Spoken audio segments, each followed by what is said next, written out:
අඩුම සුළු දවසක් කාර්යයෙන් තමයි වීඩියෝ කරන්න ආවේ. අවසානට මම කර හිටියේ ස්ට්‍රැටජි වීඩියෝස් දෙකක්. දැන් මම ස්ට්‍රැටජි වීඩියෝස් දෙකක් කරලා තියෙනවා. ඉතින් මේ වීඩියෝ එක සම්පූර්ණයෙන්ම තියෙන්නේ ස්ට්‍රැටජි එකක් සම්බන්ධයෙන් තියෙන වීඩියෝ එකක් මේක. මේක ස්විං ට්‍රේඩර්ස් කරන අයට වුණත් මේක පොඩ්ඩක් ඒ කියන්නේ ලොකු ටයිම් ෆ්‍රේම් වලට ගිහිල්ලා මේක පාවිච්චි කරන්න පුළුවන්. මම ගොඩක් දුරට මම මේක ගෙනල්ලා තියෙන ඩේ ට්‍රේඩින් එහෙම නැත්නම් ස්කැල්ප් කරන අයට තමයි මේ වීඩියෝ එක ගොඩක්ම සාර්ථක වෙන්නේ. ඒක නිසා මේකේ තියෙන හැම ස්ටෙප් එකක්ම හරියට බලලා කරගන්න. ඉතින් මේකේ මම මූලිකත්වය දීලා තියෙන එහෙම නැත්නම් වැඩිපුරම මේ ට්‍රේඩ් එකේ සාර්ථකත්වයට අවශ්‍ය වෙනවා කියලා මම දකින්නේ liquidity point. එහෙම නැත්නම් liquidity ගැන මම තාම වීඩියෝ එකක් කරලා නැහැ. අපි ඉදිරියේදී ගැන කතා කරමු.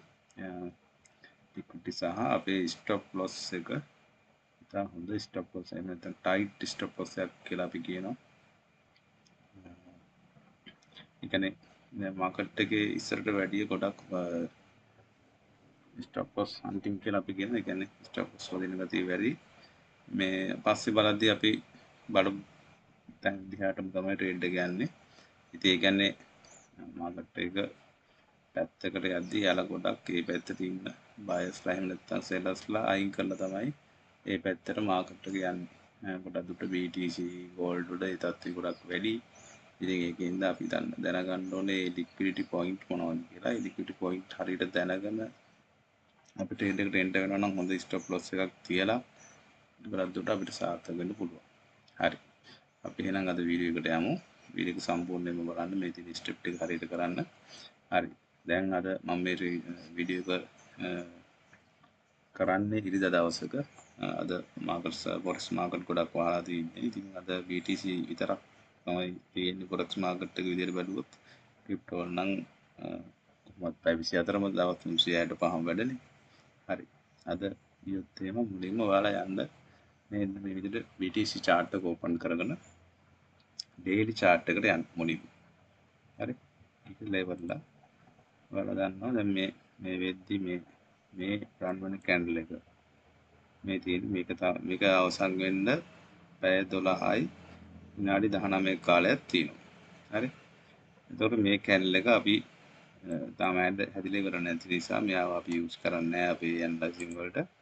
අපි ගන්නෙ ඊයේ හැදුණු කැන්ඩල් එක. ඒක අපි මේ විදිහට මෙන්න මෙතනින් horizontal line එක මේ විදිහට තෝරගෙන අපි මෙතනින් ප්ලේස් කරනවා. මෙන්න මේකේ අවසාන එහෙම නැත්නම් අපි කියනවා ඊයේ කැන්ඩල් එකේ එකම ස්ථානෙට මේ විදිහට අපි ප්ලේස් කරලා මේක ලොක් කරගන්නවා. එහෙම නැත්නම් අපි අතින් මේ chart එක හිට මිට කරද්දී මේ තියෙන දේවල් හිට මිට වෙනස් වෙන්න පුළුවන්. හරිද? ඊට පස්සේ මේකේ අවසාන low එකට මෙන්න මෙහෙම අඳ ගන්න. අඳලා අපි මේක ලොක් කරනවා. එතන high එකයි low එකයි මෙන්න මේ විදිහට අපි මේ horizontal line එක ප්ලේස් කරගන්නවා. හරිද? ඊට පස්සේ අපි මේකට full box එකක් මෙහෙම පාවිච්චි කරනවා. මේක අපි ඔයාලා කැමති පාටකින් දාගන්න ඔයාලා highlight වෙන පාටකින්. මම මේක නිල් පාටින් වගේ තමයි දාන්නේ. කොහොමද දාන්නේ මම අඩු කරගන්න පුළුවන්. right. දැන් ඒක ලොක් කරන්න. හරි. දැන් මේ ඊයේ කැන්ඩල් එකට ආශ්‍රිතව මාකට් එක වෙනම පේන විදිහට අපි highlight කරගෙන තියෙනවා. හරි. ඊට පස්සේ drawing පැත්තෙන් ගත්තත් අපිට ඒක තමයි තියෙන්නේ. දැන් daily candle එක අඳගෙන ඉවරයි. ඊට පස්සේ අපි මෙතන පොඩි ඇනලයිසිස් පාර්ට් එකක් දානවා. කිසිම ඉන්ඩිකේටර් පාවිච්චි කරන්නේ නැතුව අපි මේක full over පොඩ්ඩක් යමු. අර පේන මේ ලයින් එක අතරම තමයි මාකට් එක මේට ගිහිල්ලා තියෙන්නේ. නැත්නම් consolidation එකක් තමයි මේ හරිය වෙලා තියෙන්නේ. දැන් මෙතන අපිට පැහැදිලි chart pattern එකක් ටිකක් දැනගන්න අපහසුතාවය තියෙනවා. අපි යනවා පැයේ chart එකට. හරි. ඒක ඔයාලට පැහැදිලිව පේනවා. නිකන් පරණේවා මතක් වෙන්නත් එක්කම මේක අඳින්න. ඉතින් මෙහෙම ට්‍රෙන්ඩ් ලයින් එකක් අපිට මේක ප්ලේස් කරගන්න පුළුවන්. හරි. ප්ලේස් කරනවා මම අදින විදිහ කියලා දීලා තියෙනවා. මේක එතන channel එකක් තමයි ගිහිල්ලා තියෙන්නේ. right channel එක place කරගන්න. එහෙනම් අපිට ඇඳලා තියාගත්තාම ලේසියි. එතකොට පරණ ඒවා ඇනලයිස් කර කර ඉන්න අවශ්‍ය නැහැ. ඒ වගේම මේ පැත්තටත් අපිට ওই විදිහටම ප්ලේස් කරගන්න පුළුවන්. මේ විදිහට මෙතන වෙජ් පැටර්න් එකක් තමයි මේ බ්‍රේක් කරලා තියෙන්නේ. හරි. හරි. දැන් ඔයාලා දැක්කා මෙතන මම කිසිම ඉන්ඩිකේටර් පාවිච්චි කරේ නැහැ. ඊට පස්සේ අපිට තව පුළුවන් මෙතන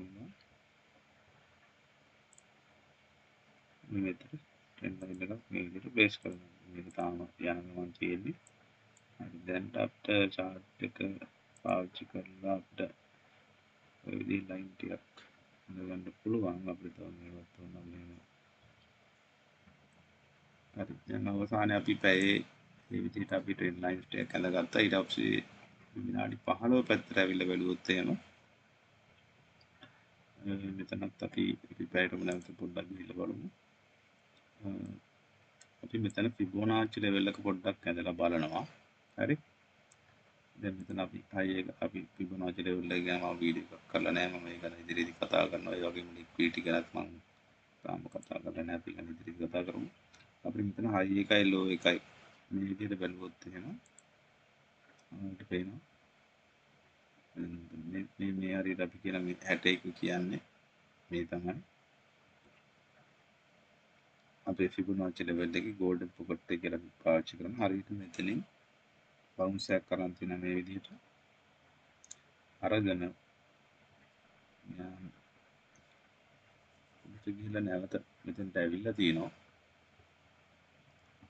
ඉතින් මම දැන් මේ ට්‍රෙන්ඩ් ලයින් එක යන ට්‍රෙන්ඩ් ලයින් එකත් එක්ක යන නිසා මම ගොඩක් දුරට මේ ට්‍රෙන්ඩ් ලයින් එක පාවිච්චි කරලා ඉහළට යයි කියලා අපිට හිතන්න පුළුවන්.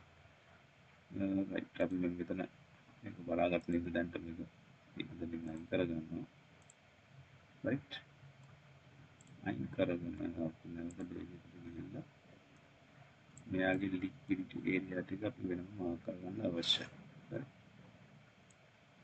දැන් ඔයාලට පේනවා මෙතන ඩේලි වලට ගියාම මේ තියෙන මෙන්න මේවට තමයි අපි ලික්විඩිටි ඒරියා කියලා කියන්නේ. මෙන්න මේ විදිහට මික්ස් කරලා තියෙනවා. මෙන්න මේක අපි වෙනම ඇඳ ගන්න. අපි මේක වෙන පාටකින් දාමු. ඒක දාමු කම් පාටින් වල. ලයින් එකක් ගම් පාටින් දාගන්න. ලයින් එක ලොක් කරනවා.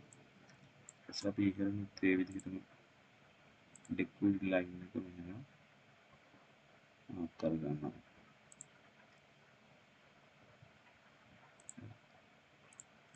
කරනවා. ඒ දැන්ට ඒ දෙක මාක් කරලා ඉවරයි. දැන් අපි ඔය ඩේලි එක තමයි මාක් කරේ. අපිට ඕන නම් තව මේක අවර්ලි දැන් අවර්ලි බැලුවොත් නම් මෙතන තමයි අවසාන ලික්විඩේෂන් එක තිබිලා තියෙන්නේ මෙතන. මේකත් ඕන නම් මාක් කරයි මට අර chart එක පැහැදිලි වෙන නිසා මම ඒක ඔක්කොම මාක් කරන්නේ නැහැ. දැන් ඩේලි එක විතරයි මාක් කරේ. හරි. ඊට පස්සේ දැන් අපි ඩේලි වලට ගියාම ඔයාලට පේනවා මේ මාකට් එක ඩබල් টොප් හදා තමයි ගිහිල්ලා තියෙන්නේ. හරි. ඒකට මම පෙන්නන්නම් එක තැනකදී මම දැන් කීපයක් පෙන්නන්නම්. බලන්න මේ ඩබල් টොප් තමයි මේ හදලා තියෙන්නේ. ඩබල් টොප් හදලා තියෙන්නේ. එතන ඩබල් টොප්.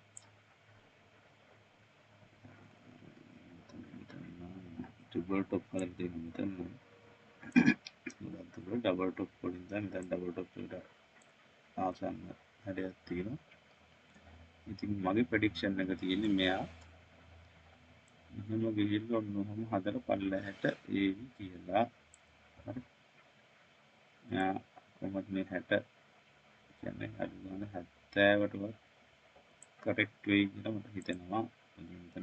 මෙතන පවර්ෆුල් රෙසිස්ටන්ට් එකක් තියෙනවා. මෙයා මෙතන ඇවිල්ලා මෙතන ලික්විඩ් ටිකක් අරගෙන මෙයා රිට්‍රයි කරලා මෙයා බයි වෙයි කියලා තමයි මම ප්‍රෙඩික්ට් කරන්නේ ඇත්තටම. දැන් මම මේක ඩිලීට් කරගන්නවා.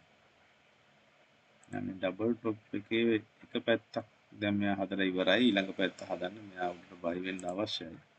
ඒ කියන්නේ මෙයා 1,10,000ටවත් ගිහිල්ලා තමයි නැවත පල්ලයට එන්න වෙන්නේ.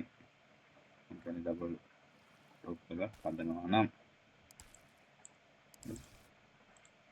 රයිට් ඩේට් වලින් තමයි මම මේ ඇනලයිස් කරන්නේ. දැස් අපි 1 hour වලට යනවා. හරි ඊට පස්සේ හදලා ඉවරලා මෙයාවට ගිහිල්ලා මෙතන කරෙක්ෂන් එකක් දීලා නැවත ගිහිල්ලා නැවත කරෙක්ෂන් එකක් දීලා මෙයාට මෙයා ඉහළට යන්න උත්සාහ කරනවා කියලා තමයි මම ප්‍රෙඩික්ට් කරන්නේ. ඊට පස්සේ මෙයා අවසාන ඉක්වේෂන් එක මෙතෙන්ට දීලා තියෙනවා. ඒක මෙයා ට්‍රෙන්ඩ් ලයින් එක කියන්නේ. ගොඩක් දුරට මේ හරියටවත් මෙයා කරෙක්ට් වෙයි කියලා හිතන්න පුළුවන් අපිට. පොඩ්ඩක් විනාඩි 5න් අපිට පොඩ්ඩක් බලන් ඉන්න පුළුවන් ඉතින් දෙනවද කියලා.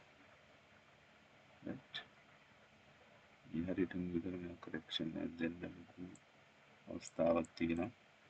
අපිට මෙතන පොඩ්ඩක් බලන් ඉන්න පුළුවන් නෑ. 7 8 6 දැන් මේ වෙද්දි තියෙන නිසා අපිට ට්‍රේඩ් එක ගන්නවත් බැරිකමක් නැහැ මෙතන. හැබැයි අපි හොඳ ස්ටොප් ලොස් එකක් දාගන්න අවශ්‍යයි. දැන් කෙනෙකුට ආන්න පුළුවන් අපිට උතනින් ස්ටොප් ලොස් එක දාන්න කියලා. දැන් අපි මෙතන ලික්විඩේෂන් මාක් කරලා තියෙනවා. මේ ඩේලි එක. කෙනෙකුට අහන්න පුළුවන් මේ වගේ තැනකදී කොහොමද අපි ලික්විඩේෂන් බලන්නේ කියලා. දැන් අවසාන ලික්විඩේෂන් එක මෙන්න මෙතන තමයි කරලා තියෙන්නේ. ඊට හොඳම දේ මම කියන්නේ ටිකක් හොඳ ස්ටොප් ලොස් එකක් දාන්න ඕන අපිට ට්‍රේඩ් එක හරියට කරන් යන්න නම් අපි හරි ස්ටොප් ලොස් එකක් දානවා නම් මෙන්න මේ වගේ තැනකදී දාන එක ගොඩක් සේෆ්. ඔයාලා මුලින්ම කාඩ්වෙන් දාලා කියන්නේ 0.01කින් වගේ දානවා නම් ගොඩක් හොඳයි. මම කියන්නේ සාමාන්‍ය කැපිටල් එකක් තියෙන කෙනෙකුට මෙන්න මේ 81595 වගේ තැනකදී පුළුවන් නම් කාට හරි ස්ටොප් ලොස් එකක් දාන්න මම හිතනවා ඒක ගොඩක් සාර්ථක වෙයි කියලා. ඊට පස්සේ තව කෙනෙක්ට හිතෙන්න පුළුවන් මේකේ ටේක් ප්‍රොෆිට් එක කොහොමද ගන්න කියලා. ටේක් ප්‍රොෆිට් එක දැන් ගොඩක් ස්කැල්පර්ස්ලා ඉන්නේ. ස්කැල්පර්ස්ලා ඩේ ට්‍රේඩින් කරන අයනේ. වදාම් මාකට් එක එක පැත්තට එකම විදිහට යන්නේ නැහැ. එක පැත්තකට යනවා නම් ඉතින් ඒක එක්ක බ්‍රේක් අවුට් එකක් වෙන්න ඕනේ. එහෙම නැත්නම් ෆන්ඩමෙන්ටල් මොකක් හරි නිවුස් එකක් වෙන්න ඕනේ. හරි. ඔය අවස්ථා දෙකකදී තමයි ගොඩක් දුරට මාකට් එක එක පැත්තකට යන්නේ. එක්කෝ පැයේ daily 15 minute 5 minute weekly වගේ බ්‍රේක් අවුට් එකක් වෙන්න ඕනේ. එහෙම නැත්නම් නිවුස් එකක් වෙන්න ඕනේ. හරි. ඉතින් එහෙම නැතුව ඒ වගේ දේවල් අපිට කලාතුරකින් බලා ගන්න වෙන්නේ දැන් ෆන්ඩමෙන්ටල් නිවුස් ඉතාලම කලාතුරකින් තමයි එන්නේ. කියන්නේ ලොකු ඒවා. ලොකු කියන්නේ එකම පැත්තට යන්නේ. දැන් බ්‍රේක් අවුට් කරේම නම් අපිට බලා ගන්න පුළුවන් ඒ නිතරම මේ දවසට 10 15 නෑනේ. මේ අපිට ඒවා ටිකක් කලාතුරකින් තමයි බලා ගන්න වෙන්නේ. ඒක නිසා අපිට ප්‍රොෆිට් එක ටිකක් ඒ කියන්නේ ගොඩාක් ඈතින් තියන්න නැතුව සාමාන්‍ය දැන් ඩේ ට්‍රේඩින් කරන අයට ඕනේ දවස් ඇතුළත ප්‍රොෆිට් එකක් ගන්න. ඒකට එයාලා කරන්න ඕනේ. දැන් මෙතන ඔයාලා මෙතන දැන් ඔයාලට ඉක්මනට ගන්න ඕනේ ඉතින් විනාඩි 5ට ගිහිල්ලා මෙතන ෆිබොනාචි ලෙවල් එකක් අඳගෙන හරි මෙතනින් අපි අදන්න ගත්තොත් දැන් හොඳ ලොකු කැපිටල් එකක් තියෙන සාමාන්‍ය 0.2කින් වගේ 0.5කින් වගේ 0.2කින් වගේ ට්‍රේඩ් ගන්න කෙනෙක් නම් ඔයාලට ඉක්මනට නම් ප්‍රොෆිට් එක ගන්න ඕනේ මෙන්න මේ 38.2 වගේ ලයින් එකෙන් ඔයාලට ටේක් ප්‍රොෆිට් එක තියාගන්න. නැත්තම් මෙතන 20 මෙතන වුණත් මෙතන නම් ගොඩක් හොඳ. මේ වගේ තැනට අනිවාර්යෙන් යනවා. ඔයාලා ට්‍රේඩ් දෙකක් දානවා නම් ගොඩක් වැදගත්. ඒක මම කියලා දෙන්නම් ඉස්සරහට. ඒ කියන්නේ 0.0කින් ට්‍රේඩ් දෙකක් දාපුවාම ඔයාලා එක ට්‍රේඩ් එකක් අර මං කිව්ව ස්ටොප් ලොස් එක දාලා ටේක් ප්‍රොෆිට් එක දානවා මෙන්න මෙතන. මෙතනින් හරි මෙතනින් මේ දෙකෙන් එකක් ඔයාලා තෝරගන්න පුළුවන්. අපි මේ කියලා 82.894 නේ එක ටේක් ප්‍රොෆිට් එකක් දානවා. අනිත් ට්‍රේඩ් එක ඔයා පොඩ්ඩක් කෝල් කරන්න බලාගෙන මෙන්න මෙතෙන්ට වගේ 83.337 කියන තැන ටේක් ප්‍රොෆිට් එක දෙනවා. තව ඔයාලට ඉදිරියට යන්න ඕන නම් මේක වෙනස් කරන්න පුළුවන් ස්ටොප් ලොස් එකට අරන් ගිහිල්ලා. ඔයාලා හැබැයි ට්‍රේඩ් දෙකක් දානවා නම් දෙවෙනි ට්‍රේඩ් එක මෙන්න මේ ස්ථානෙ මේ කියන්නේ 83000 වගේ පහු කරාට පස්සේ ඔයාගේ ස්ටොප් ලොස් එක උඩට අරන් එන්න ඕනේ. එහෙම ගණන තිබ්බාම හදිසියෙ මාකට් එක උතන හරි වෙනස් වීමක් වුණත් ඔයාලට ප්‍රශ්නයක් වෙන්නේ නැහැ. හරි. ඉතින් අපි අන්න එහෙම ට්‍රේඩ් කරන්න අවශ්‍ය වෙන්නේ දැන් සමහරු ට්‍රේඩ් ගොඩක් දාන අය ඉන්නවා මම මේ කිව්ව අවම ගාන. එහෙම කරොත් එහෙම ඔයාගේ ට්‍රේඩ් එක කොහොමද එකක් මෙතෙන්ට යනවනේ. එයා කොහොමද ටේක් ප්‍රොෆිට් එකෙන් ක්ලෝස් වෙනවා. ගොඩක් දුරට මෙතෙන්ට යනවා. මොකද අනිත් ට්‍රේඩ් එක මෙයා මෙතන ගිහලා සමහරට කරෙක්ෂන් එකක් දෙන්න ආයෙ ඇවිල්ලා ආයෙ සමහරට මේ ලික්විඩිටි හන්ට් එකක් මෙහෙ දීලා යන්න ඉඩ තියෙනවා. ගොඩක් දුරට මේ පැත්තට ට්‍රේඩ්ස් වැඩි වුණොත් එහෙම මෙයා ගොඩක් දුරට මෙන්න මෙතන මේ හරියටම උනත් කරෙක්ට් වෙන්න ඉඩ තියෙනවා. හැබැයි මෙයා මෙතෙන්ට ගිහිල්ලා තමයි මේ වැඩේ කරන්නේ. මෙතෙන්ට යද්දි ට්‍රේඩ් මෙයාට ටික ටික වැඩි වෙනවා. ඒක පැත්තට බයර්ස්ලා වැඩි වුණු වෙච්ච ගමන් මෙයාලා බයර්ස්ලා අඩු කරන්න මේ විදිහට ලික්විඩිටි හන්ට් එකක් දෙන්න පුළුවන්. හරි. ඒකෙන් තමයි කියන්නේ මෙතෙන්ට ට්‍රේඩ් එක ආපු ගමන් ඔයා එක ට්‍රේඩ් එකක් වගේ ප්‍රොෆිට් නේ. අනිත් ට්‍රේඩ් එකේ ස්ටොප් ලොස් එක ඔයා මෙතන එන්ට්‍රි එක චුට්ටක් උඩට ගේන්න. එහෙම වුණොත් ඔයා එකක් කොහොමද ප්‍රොෆිට් අනිත් ට්‍රේඩ් එක ඔයා අවුලක් නැහැ. ඔයා එන්ට්‍රියෙන් තමයි ක්ලෝස් වෙන්නේ. ඒකේ වාගේ ලොස් එකක් නැහැ. ඔයා එකක් කොහොමද ඒත් ඔයා එකක් ප්‍රොෆිට් කරන්න තියෙන. ඒතකොට ඔයා ඕල් ටයිම් කොහොමද ප්‍රොෆිට්. හරි. මේ විදිහට කරන්න. ඉතින් අද වීඩියෝ එක මම හිතනවා තේරෙන්නේ නැති කියලා. ඉතින් ඉදිරියට මෙතන මේ ලික්විඩේෂන් ගැන නැත්නම් Fibonacci levels ගැන මම වීඩියෝස් දැන් තාමත් කරලා නැහැ. ඉතින් වැඩිදුර වීඩියෝ එකක් කරන්න බලාගෙන ඉන්නවා.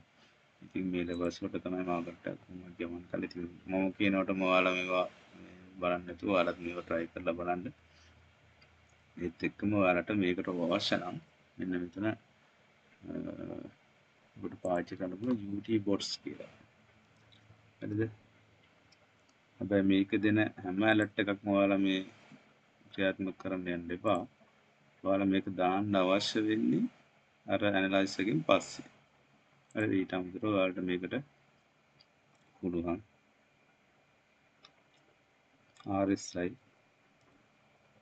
අපිට ඉන්ඩිකේටර් දෙකයිනේ මේක දාන්න පුළුවන්.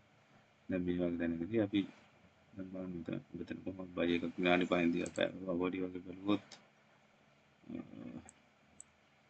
අවුල් නැත්නම් ට්‍රෙන්ඩ් එක චේන්ජ් වෙලා නැහැ. 15 වලට ගියොත් 15 නැත්නම් ට්‍රෙන්ඩ් එක චේන්ජ් වෙලා නැහැ. 5 වලට 5 වල තමයි ට්‍රෙන්ඩ් එක චේන්ජ් වෙලා තියෙන්නේ. එතන බයි එක කොහොමද දීලා තියෙනවා. මේ විදිහටම මෙතන නම් මුකුත් ඩයිවර්ජන්ස් එකක් බලුවොත් ඩයිවර්ජන්ස් එකක් තියෙනවා මෙතන. ඔව් ඩයිවර්ජන්ස් එකක් තියෙනවා. මේක තියෙන මෙහෙට මේක තියෙන මෙතනට.